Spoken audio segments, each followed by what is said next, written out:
Welcome to the dialogue room, जहां बातें होती हैं अनसेंसर्ड, ड्रामा मिलेगा अनफिल्टर्ड और कहानियां थोड़ी पुरानी बट फुल ऑन फिल्मी कहानी। I am host Tanushka. And I'm Jessina. आज हम जिस आदमी की बात कर रहे हैं उसकी लाइफ किसी डार्क हॉलीवुड थ्रिलर से कम नहीं है, but the story part is every bit of it is real. Jasna, हम बात कर रहे हैं अनक्राउंड किंग ऑफ कराची की। Uzair Baloch की।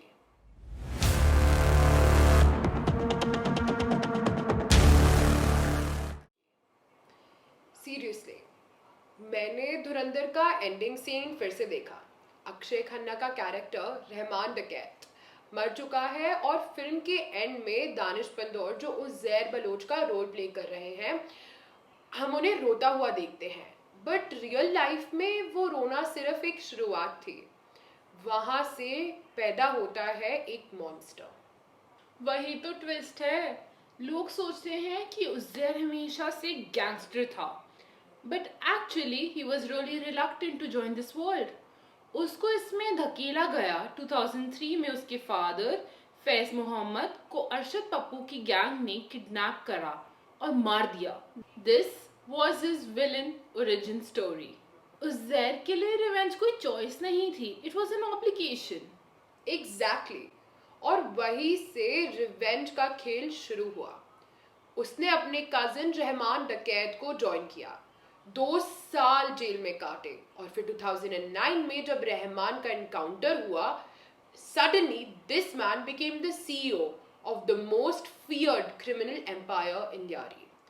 उसने सिर्फ बंदूकें नहीं संभाली, पीपल्स अमन कमेटी के जरिए पूरी पॉलिटिक्स अपने कंट्रोल में कर ली। सबसे क्रेजी पार्ट तो था उसकी रॉबिन हुड इमेज। इमेजिन करो, एक तरफ लियारी की जनता साफ पानी के लिए तड़प रही है और दूसरी तरफ उज़ैर अपने 4 फ्लोर के मैंशन में स्विमिंग पूल बना रहा है। जब इंटरव्यूज में उससे पूछा गया तो इतनी कामली उसने बोला, अगर अल्लाह ने पैसे दिए हैं तो पूल क्यों ना बनाऊं मैं। He manipulated the locals into thinking कि वही उनका मसीहा है। बट तनुष्का, उस मसीहा का डार्क साइड तो देखो। It's stomach churning. 2013 में जब उसने अरशद पप्पू से बदला लिया तो सिर्फ उसे मारा नहीं, आई विटनेसेस कहते हैं कि उसकी डेड बॉडी को सड़कों पर घसीटा गया और उसके सेवर्ड हेड से फुटबॉल खेला गया। It was sheer brutality meant to send a message कि लियारी में सिर्फ एक ही बाप है और वो है उज़ैर बलोच। वही तो पॉलिटिक्स है। एक तरफ पीपीपी का शील्ड और दूसरी तरफ उसकी अपनी प्राइवेट आर्मी।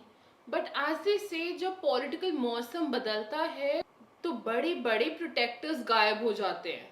2015 में इंटरपोल ने उसे दुबई में पकड़ा और एक्स्ट्राडिशन हुआ। और अब जब धुरंधर 2 रिलीज होने वाली है तो उज़ैर बलोच फिर से हेडलाइंस में है। वो कराची के जेल में है, कुछ केसेस में अक्विट हो गया, बट मिलिट्री चार्जेस अभी भी हैं। He is like a living ghost of Karachi's violent past. बिल्कुल।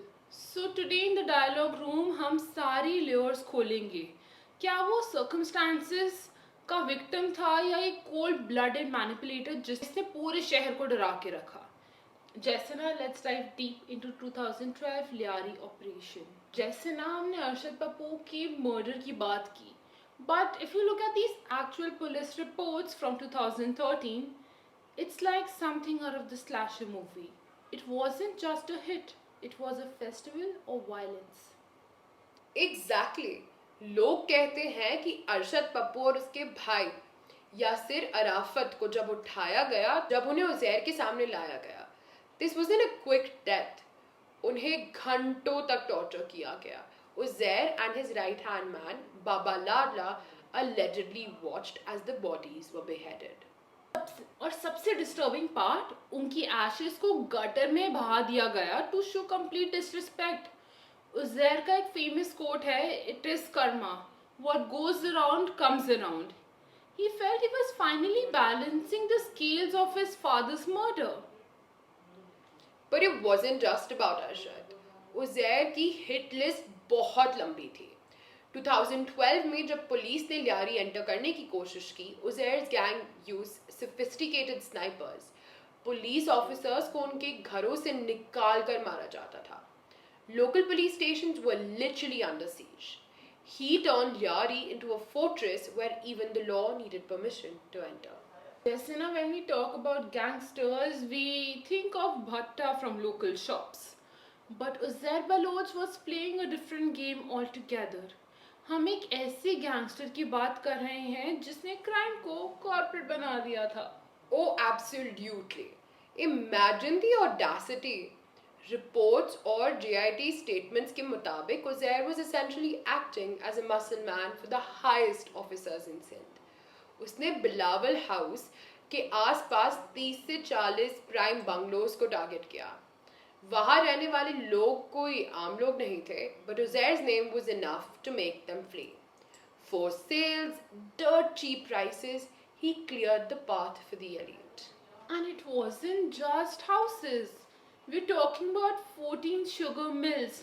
उज़ैर ने कन्फेशन में कहा था कि उसके वेपन्स और खौफ यूज करते उन मिल पर कब्जा किया गया और उन्हें तापी और उसके एसोसिएट्स के हवाले कर दिया. This wasn't just a street crime, it was a high-level economic warfare. वही तो. और इस सिस्टम को चलाने के लिए फ्यूल कहाँ से आता था? एवरी सिंगल मंथ कराची से 2 करोड़ रुपए कलेक्ट होते थे एज भट्टा. पर ट्विस्ट तो देखो, उज़ैर ने क्लेम किया उसका हाफ 50% यानी 1 करोड़ रुपए हर महीने, जो वो सीधा पॉलिटिकल पार्टीज के फ्रंट पेन तक पहुंचाया करता था. It's crazy. It's like he was running a tax department with guns. जब तक पैसा ऊपर जा रहा था, उज़ैर सरदार था. The moment the money trail got messy, the state remembered he was a criminal. Now, Jessana, let's address the elephant in the room. It's 2026. Uzair Baloch के ऊपर मर्डर, किडनैपिंग और टेररिज्म के 70 से ज़्यादा केसेस थे. But one by one, he's walking free. Is it just bad police work या background में कोई ग्रैंड बार्गेन चल रहा है? तनुष्का, कराची की हवाओं में एक बहुत ही डेंजरस थ्योरी है. सीनियर जर्नलिस्ट एंड इंसाइडर्स की मानी जाए तो उज़ैर ने जेल के अंदर से स्टेट के लिए कुछ ऐसे काम किए हैं जो और कोई नहीं कर सकता था. In the state sacrifice theory. Exactly. लोग कहते हैं कि उसने अपने अरेस्ट के बाद जब उसे इंटेरोगेशन के लिए ले जाया गया, he didn't just give up name of politicians. He supposedly helped the security agencies in a major counterintelligence operation. Something related to borders, something that saved the state from massive embarrassment. Wow. So basically what you're saying कि उसे उसकी खिदमत के बदले ये इक्वेटल्स मिल रहे हैं because courts बार बार कह रहे हैं lack of evidence.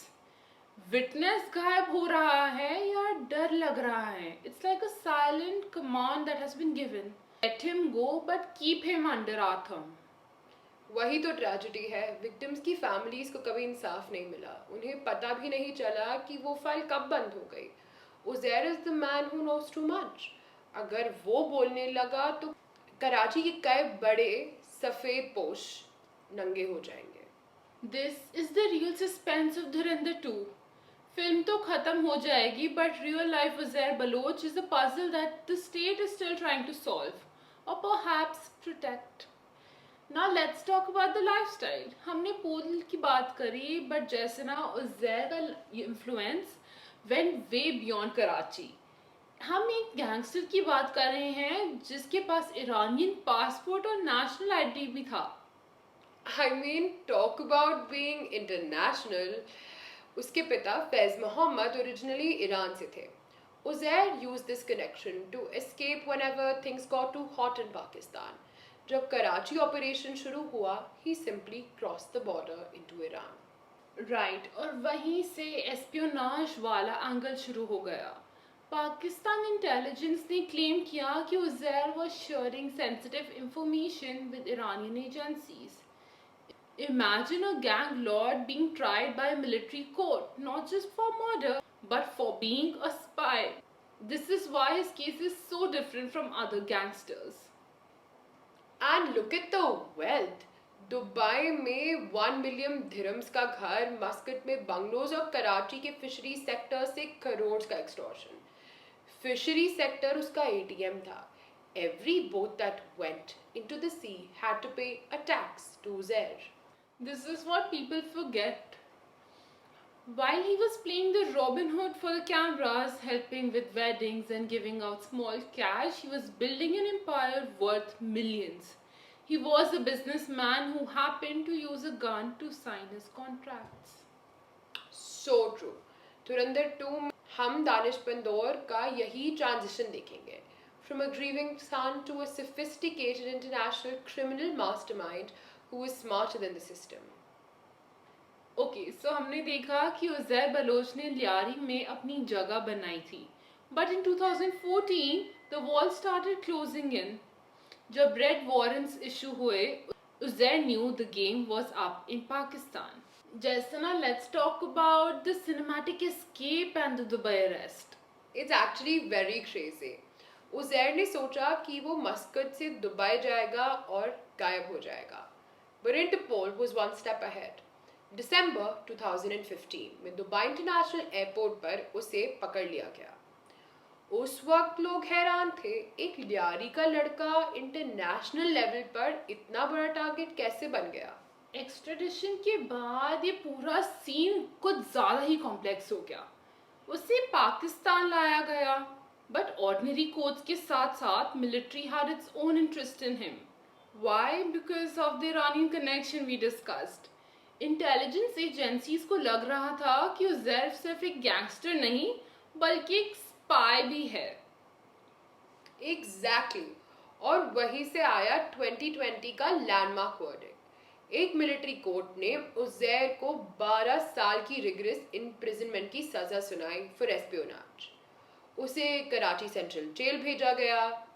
But Tanushka, यहाँ से कहानी खत्म नहीं होती बल्कि ज्यादा अनबिलीवेबल हो जाती है. It's like legal miracle. 2020 से लेकर आज 2026 तक उज़ैर बलोच 25 से ज़्यादा केसेस में एक्विट हो चुका है. Just a few days ago एक और 2012 के आर्म्स केस में कोर्ट ने उसे बरी कर दिया. रीजन? Lack of evidence. वही तो आयरनी है. प्रोसिक्यूशन के पास विटनेस नहीं या विटनेस डर के मुकर जाते हैं. 16 साल पुराने murder cases, police encounters, hand grenade attacks, एक एक करके सारे cases vanish. Defence counsel Haider Farooq Jatoi ने कोर्ट्स में बार बार यही कहा है कि उज़ैर को सिर्फ पॉलिटिकल राइवलरी की वजह से फंसाया गया था. But despite all of these acquittals he is still in jail. वो इसलिए क्योंकि मिलिट्री कोर्ट ने 12 साल की सजा अभी भी चल रही है.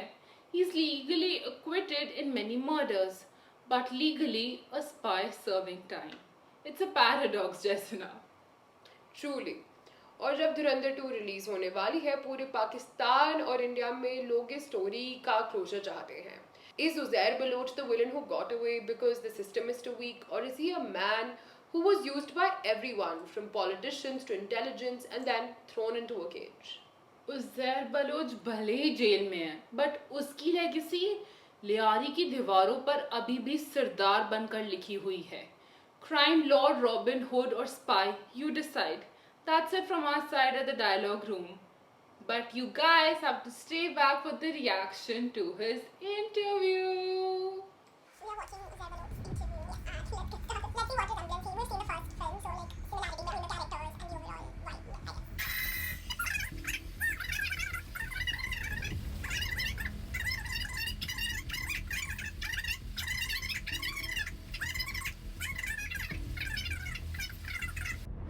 उसमें आप कुछ मुस्तफ़ा कुरैशी टाइप की एक्टिंग कर रहे थे. He's a very good journalist regardless of. Yeah.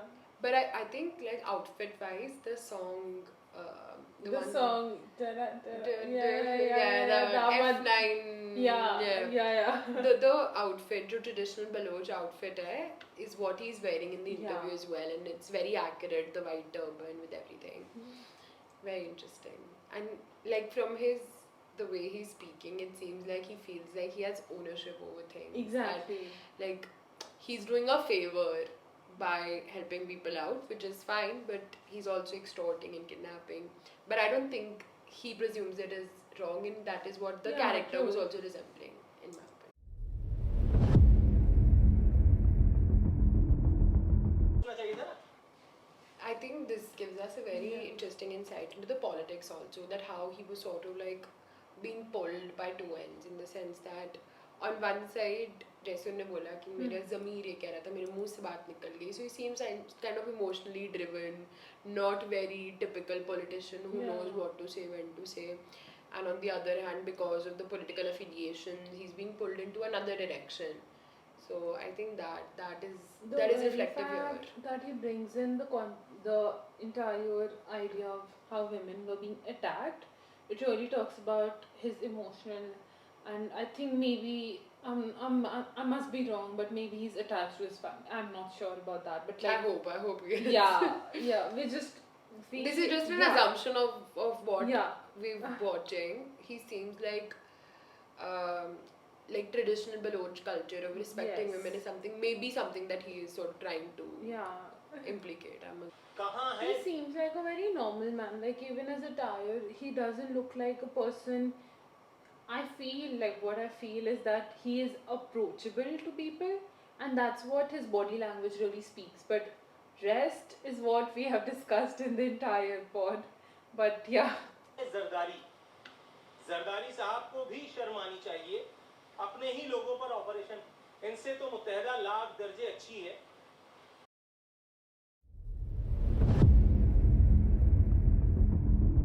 I think this is very similar. जो हमारे यहाँ concept नहीं होता, उसको क्या बोलते हैं?